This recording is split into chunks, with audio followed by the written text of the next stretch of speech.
আসসালামু আলাইকুম। সবার একটা বাংলাদেশের মানুষের একটা উদ্দেশ্যে একটা কথা বলবো।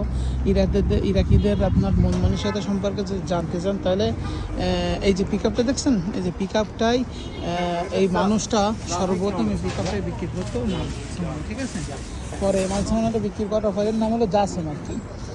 মাল সামানে বিক্রি করার পর কী করতো, এখান থেকে আমি 2-3 বছর দিয়ে দেখতেছেন মাল সামানে পিক আপে করে বিক্রি করতে রাস্তার ধারে। পরে কী করলো জানেন, আস্তে আস্তে আস্তে আস্তে আল্লাহ এমন রিজিক দিচ্ছে, মানে সবার কম দামে দেয়। বাঙালিদের যা যা বিক্রি হবে না হবে, মানে যত টাকা দাম হবে তার চেয়ে কম দামে রাখে মানে বাঙালিদের জন্য, ঠিক আছে। মানে যেমন মনে করেন যে তরমুজ আছে, তরমুজটা যেমন বাংলাদেশের রমজান মাসে কিন্তু অনেক টাকা দাম, ঠিক আছে, কিন্তু এদেশে আপনার অতটা রাখবো না ওরা। হ্যাঁ, এখন দেখেন এইভাবে হয়তো বা দান ফেরত করতে করতে আল্লাহ হয়তো বা এর ভাগ্যের চাকা উল্টাই দিছে। এখন এখন দেখেন সে সবচেয়ে একটা হাতিয়ার ভেতরে সবচেয়ে একটা বড় দোকানের মালিক এখন সে নিজে, বুঝছেন।